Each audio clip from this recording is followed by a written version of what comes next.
তোমরা তো জানো আমি যেটা বলি সেটা করেই ছাড়ি।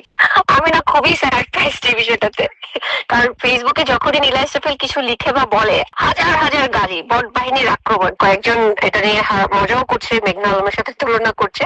জনগণের পরিকল্পনাই হচ্ছে নীলা ইসরাফিলের পরিকল্পনা হবে। আমি মনে করলাম যে দেখো, এমপি ইলেকশন করার কথা ছিল, সবাই বলছিল। এমপি ইলেকশন করি নাই, আমার তো কখনোই পদ পদবীর ইচ্ছা ছিল না, এখনো ইনফ্যাক্ট নাই। কিন্তু যখন আমি দেখলাম ঢাবি দখল করলো, এখন ঢাকা শহর দখল করতে যায়, তখন আমরা যারা হচ্ছে স্বাধীনতার পক্ষের মানুষ, স্বাধীনতাকে ধারণ করি, আমাদের তো কথা বলা উচিত, দাঁড়ানো উচিত, প্রতিনিধিত্ব করা উচিত। 1971-এ আমাদের বাপদাদাদের যে ভূমিকা ছিল সেটাকে ধূলিসাৎ করে দিয়েছে। 5 আগস্টের পর থেকে তোমরা দেখতে পাচ্ছ যে গুপ্তদের প্রভাব বাংলাদেশের মধ্যে কিভাবে ছড়িয়ে পড়ছে। তাহলে বাংলাদেশে মব এবং হচ্ছে নারীদের প্রতি যে হেনস্থা এবং নারীর অধিকার এবং নগরীকে যে স্বচ্ছতা দেওয়া উচিত সেটা আমরা দিতে পারবো না। এদিকে আসিফ বলছে যে ঢাকা শহর থেকে ময়লা পরিষ্কার করতে চাই, কিন্তু প্রকৃত অর্থে ময়লা কারা? তারা যাদের হচ্ছে মানসিকতা হচ্ছে ময়লা দিয়ে ভরপুর। আসিফ বলো, সাদিক কায়েম বলো, পরিষ্কার মস্তিষ্কের মানুষ নিশ্চয়ই না। তো আমি চাই ঢাকা শহরে আগে স্বচ্ছ পরিষ্কার মস্তিষ্কের মানুষ রাজপথে থাকুক, প্রতিনিধিত্ব করুক। আর সেটার জন্য নিশ্চয়ই তারা পারফেক্ট না। সেই জায়গা থেকে আমি একটা স্টেপ নিয়েছি, আমি জানি না জনগণ আমাকে কিভাবে নিবে, কিন্তু আমি একটা স্টেপ নিয়েছি, বাকিটা আল্লাহ ভরসা। আমি দেশের জন্য তো অবশ্যই শুরু থেকেই কাজ করতেছি, এবার হচ্ছে ঢাকা শহরের জন্য কাজ করবো। এতদিন আমি দেশ বিদেশ সব জায়গা ভ্রমণ করেছি, সুন্দর সুন্দর জায়গা দেখেছি। আজকে থেকে আমার জার্নি হচ্ছে আমি ঢাকা শহরটাকে দেখবো, ঢাকা শহরের আনাচে কানাচে দেখবো, সাংবাদিকদেরকে নিয়ে দেখবো না যে ক্যামেরা ঝুলছে থাকবে, লাইট ঝুলছে থাকবে আর হচ্ছে সাধারণ মানুষ নীলা ইসরাফিলের কাছে আসতে পারবে না। আমি অ্যাকচুয়ালি ঘটনা ঢাকা শহরে কোথায় কি সমস্যা হচ্ছে সেটা জানবো না সাংবাদিকদের ক্যামেরা ঝলসানোর কারণে, সেটা আমি চাই না। আমি সচক্ষে দেখতে চাই, এককভাবে দেখতে চাই সমস্যাগুলো কোথায় এবং কিভাবে সমাধান করা যেতে পারে। এটা নিয়ে হচ্ছে যারা হচ্ছে নগরী বিশেষজ্ঞ আছে তাদের সাথে আমি আলাপ করতেছি, থানায় থানায় কথা বলতেছি। আগে আমি নিজে একটু জ্ঞান অর্জন করতেছি। যদি আমার মানে সবার কাছ থেকে জানাশোনার পরে, আমার নিজের বোঝা পড়ার পরে যদি মনে হয় যে হ্যাঁ আমি এটার জন্য ক্যাপাবল, দেন আমি ধরো হচ্ছে নমিনি পেপার নিলাম। আর যদি আমি নিজেই মনে করি যে না আমি নট ক্যাপাবল, দেন বাকিটা জনগণের ব্যাপার এবং আমার ক্যাপাসিটির উপর ডিপেন্ড করে।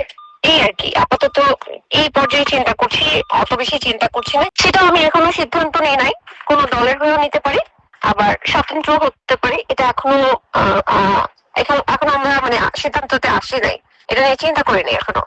যা কিছু হবে জানানো হবে, কিন্তু ওই সাংবাদিক নিয়ে ঘোরাঘুরি করা, আমি তো দেখো সেলিব্রিটি হইতে কখনোই চাই নাই, সেলিব্রিটি আমি না।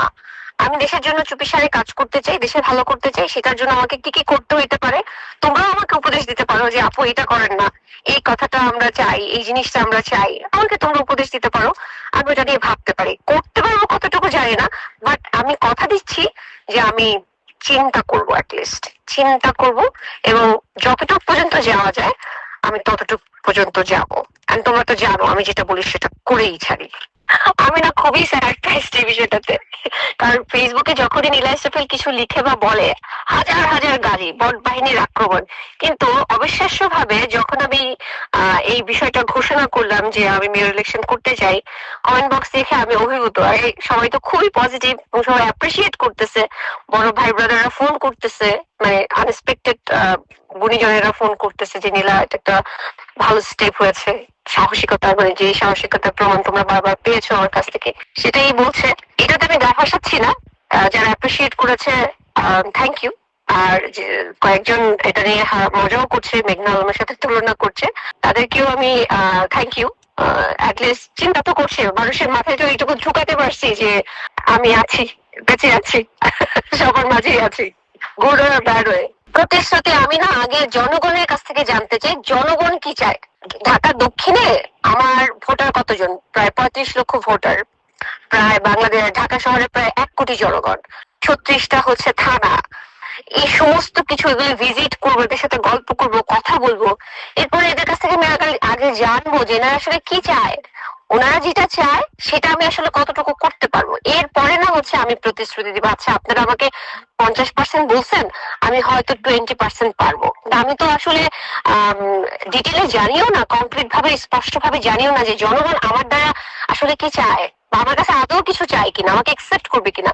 আমি জনগণের মতামতটা প্রথমত নিব, তারা যেটা চাইবে সেই দিকেই আমি ধাবিত হব। আমার নিজস্ব এখন পর্যন্ত কোনো পরিকল্পনা নাই, জনগণের পরিকল্পনাই হচ্ছে নীলা ইসরাফিলের পরিকল্পনা হবে।